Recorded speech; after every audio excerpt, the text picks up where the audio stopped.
السلام علیکم ورحمت الله وبرکاته. څرنګه چې انسانان د سحر او جادو څخه شکایت کوي، راځئ چې نن تاسو ته د قرآن او سنت په رڼا کې یو څو سپارښتنې وکړو، تر څو د دغه سپارښتنو په عملي کولو سره تاسو وکولی شئ د سحر او جادو ستونزو او نقصاناتو څخه ځانونه وژغورئ. اول سپارښتنه دا ده چې تاسو هر وخت د معوذتینو یعنی سورة الفلق او سورة الناس تلاوت وکړئ. دویمه سپارښتنه دا ده چې موږ تاسو ټول باید د آیت الکرسي ډیر تلاوت وکړو.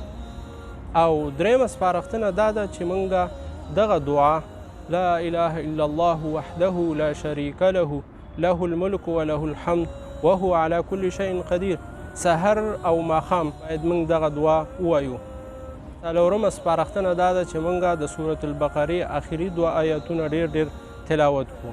پنځمه سپارښتنه دا ده چې موږ تاسو باید په کور کې ډیر تلاوت وکړو او 5 وخته لمونځونه وکړو او همدارنګې قیام اللیل وکړو، ځکه چې په دغه کارونو کولو سره شیطان نشي کولی چې او همدارنګه شیطاني پیریان نشي کولی چې ستاسو کورونو ته داخل شي او ستاسو په کورونو کې به برکت وي.